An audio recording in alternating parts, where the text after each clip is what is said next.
Numa noite de Pentecostes do ano de 1544, nas catacumbas de São Sebastião, em Roma, um jovem florentino de 29 anos rezava sozinho. Filipe Neri vinha há meses às ruínas subterrâneas onde os primeiros cristãos tinham celebrado a Eucaristia escondidos, onde os mártires tinham derramado seu sangue. Naquela noite, enquanto pedia a Deus a graça de amá-lo plenamente, sentiu algo que nunca conseguiria explicar com exatidão. Uma presença, um calor súbito no peito. Não houve vozes, não houve visões espetaculares. Mas quando voltou para casa, percebeu que algo tinha mudado em seu corpo.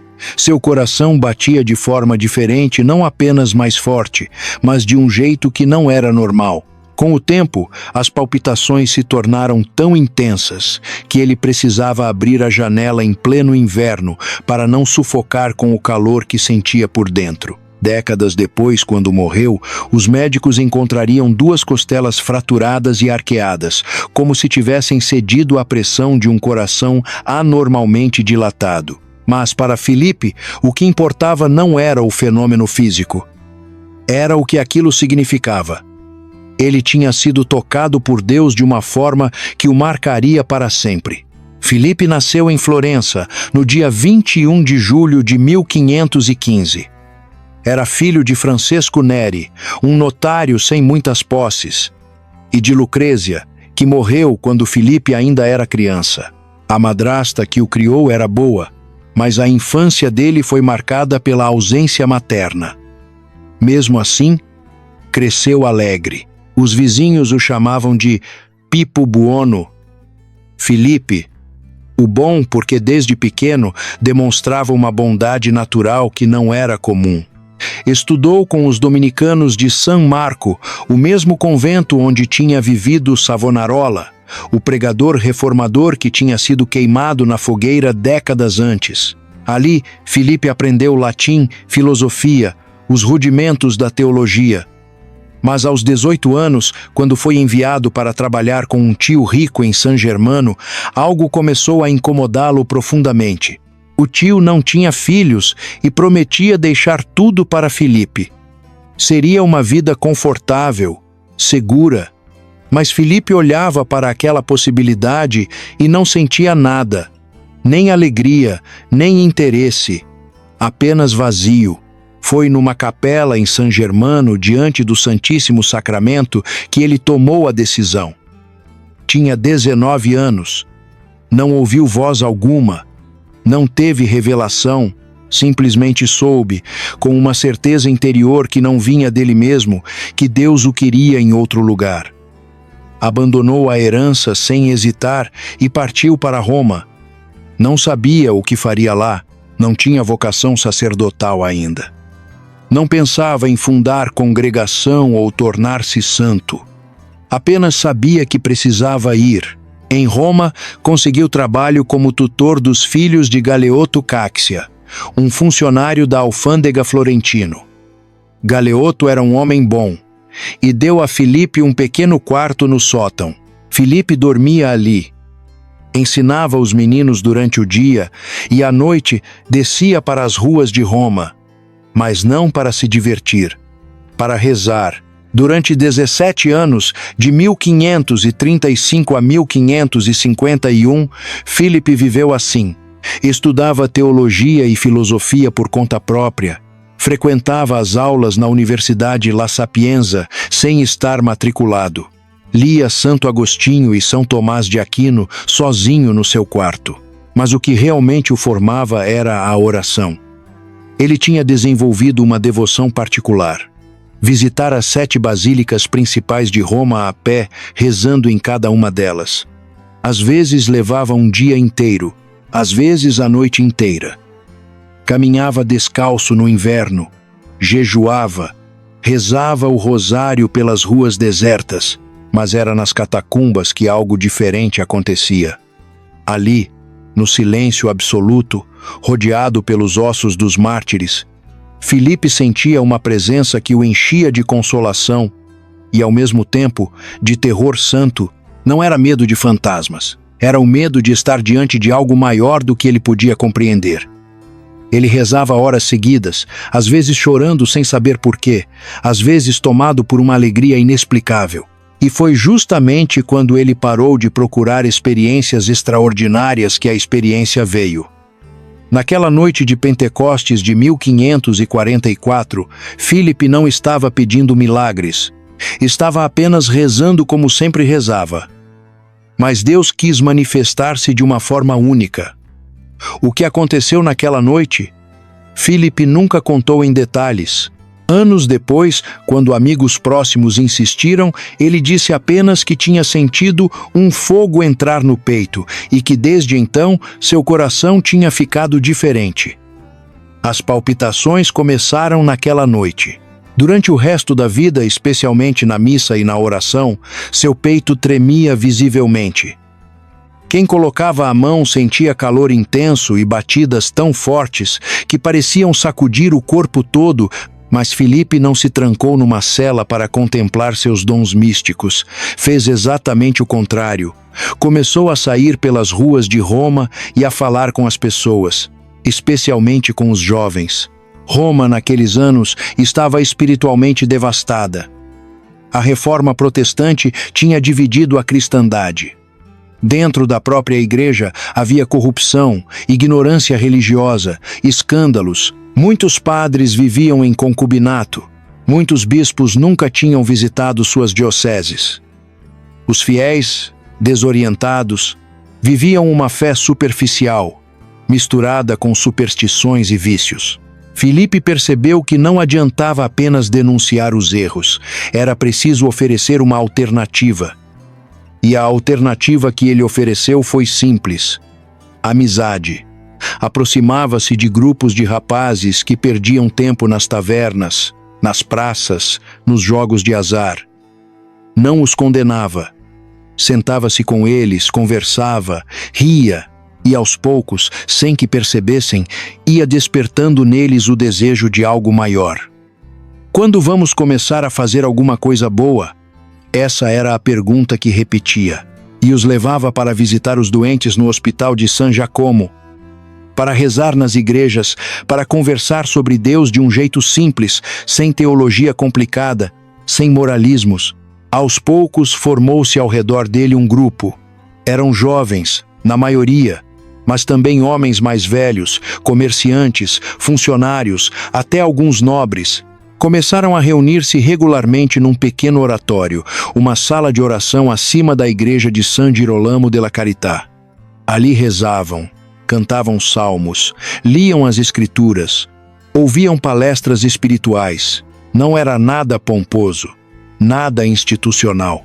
Apenas um grupo de pessoas que queria viver o evangelho de verdade. Philip tinha 40 anos e ainda não era padre. Mas seu confessor, Persiano Rosa, insistia que ele deveria ordenar-se. Philip resistiu durante anos. Tinha medo. Não se achava digno. Mas finalmente, em 1551, cedeu. Foi ordenado sacerdote e passou a morar na igreja de San Girolamo della Carità. E foi ali que sua vocação verdadeira se revelou. Philip descobriu que seu lugar não era o púlpito, era o confessionário. Começou a confessar e logo percebeu que tinha um dom particular para isso. As pessoas saíam da confissão com ele transformadas. Não porque ele dava sermões ou ameaçava com o inferno, mas porque ele ouvia de verdade. Olhava nos olhos do penitente, entendia sua dor, sua luta, sua fraqueza e respondia com uma ternura que desarma. Dizem que Philip tinha o dom de ler os corações. Há dezenas de relatos de pessoas que chegavam para confessar-se escondendo algum pecado grave e antes que dissessem qualquer coisa, Philip já sabia, mas nunca usou esse dom para envergonhar ninguém. Apenas dizia com suavidade: "Meu filho, tens mais alguma coisa a me contar?" E a pessoa, tremendo, confessava tudo. Philip unia firmeza moral e misericórdia pastoral. Chamava a conversão verdadeira, mas tratava o penitente com esperança, para não esmagar o coração contrito. Não minimizava a gravidade do pecado. mas também não esmagava a alma frágil com dureza. Quando alguém confessava um pecado grave, em vez de começar pela repreensão, ele dizia: "Não te desanimes. Deus te ama. Levanta-te e continua." Essa abordagem desconcertava muita gente. Alguns o acusavam de ser brando demais, de não levar o pecado a sério. Mas Philip sabia o que fazia. Sabia que a misericórdia, quando bem aplicada, converte mais profundamente do que o rigor sem caridade. Ao mesmo tempo, Philip não tolerava a vaidade espiritual. Quando vinha confessar-se alguém que se achava muito santo, muito correto, ele mudava completamente de abordagem. Dava penitências humilhantes, mandava que um nobre caminhasse pelas ruas de Roma com a capa virada do avesso, ou que carregasse um galho de árvore como se fosse um estandarte. Tudo para destruir o orgulho e sempre com um sorriso no rosto, como quem está brincando. Mas não estava. Essa alegria de Filipe era uma das coisas que mais chamavam a atenção.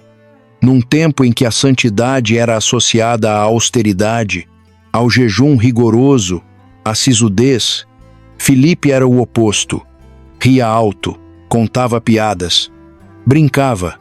Ele combatia a melancolia espiritual e lembrava que a alegria nasce da graça de Deus, sem negar que o cristão também atravessa dores, lutos e provações legítimas. Por isso, enchia seu oratório de música, de conversas, de alegria. Mas tudo isso estava enraizado numa oração profunda. Filipe passava horas diante do Santíssimo Sacramento. Rezava a missa com uma devoção tão intensa que muitas vezes ficava imóvel, absorto em Deus, por longos minutos. E era durante a missa que o fenômeno do coração dilatado se manifestava com mais força. Há relatos de testemunhas que dizem ter visto o peito de Filipe tremer visivelmente, que ele suava profusamente, que precisava afastar os acólitos do altar porque as vibrações eram muito intensas. Filipe mesmo dizia que não suportava a força do amor que sentia. Há quem relate que ele gritava: "Afasta-te de mim, Senhor, não aguento mais", e precisava deitar-se no chão gelado para aliviar o calor que queimava dentro dele.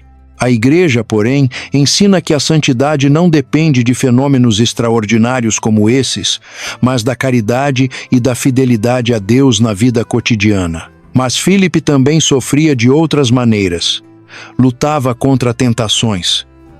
Não contra a impureza, nisso ele parece ter tido uma graça especial de pureza desde jovem, mas contra a vanglória.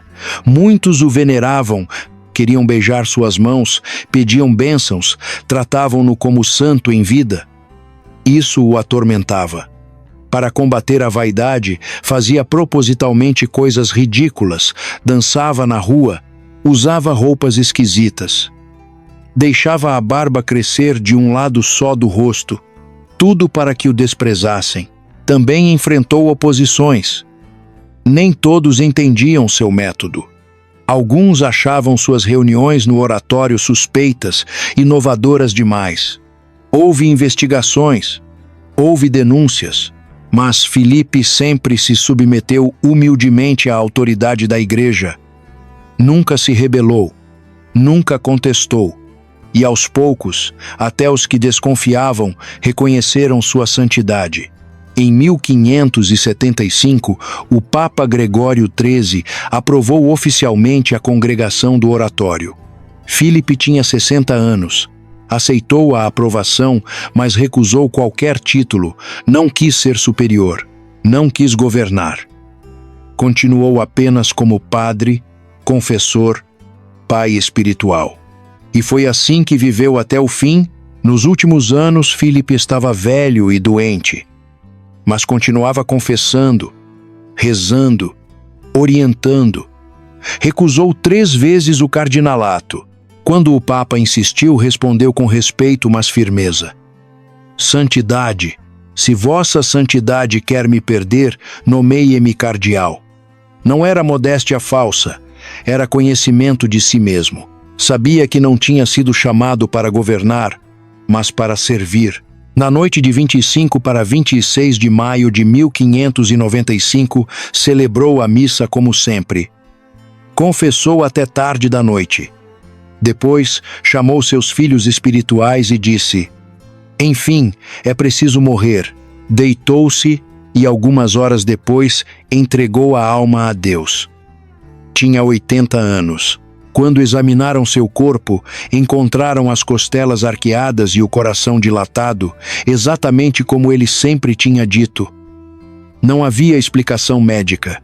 Era o sinal físico de uma realidade espiritual. Deus tinha tocado aquele homem de forma singular. São Filipe Neri foi canonizado em 1622. A Igreja o reconhece como renovador da vida espiritual, mestre da alegria cristã, pai dos jovens. Ele não fundou uma ordem religiosa com votos solenes, não escreveu grandes tratados teológicos, não fez milagres públicos espetaculares. Simplesmente viveu o Evangelho com profundidade e levou outros a fazer o mesmo.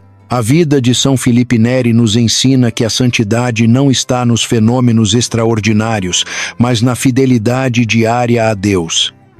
Que a conversão das almas acontece mais pelo testemunho de amor do que pela condenação. Que a alegria verdadeira nasce do encontro com Cristo. E que Deus escolhe os humildes, os que se deixam queimar pelo fogo do Espírito Santo sem reservas. Que São Filipe Neri interceda por nós, para que nossos corações também sejam tocados por Deus e para que saibamos levar outros a esse encontro. São Filipe Neri, rogai por nós.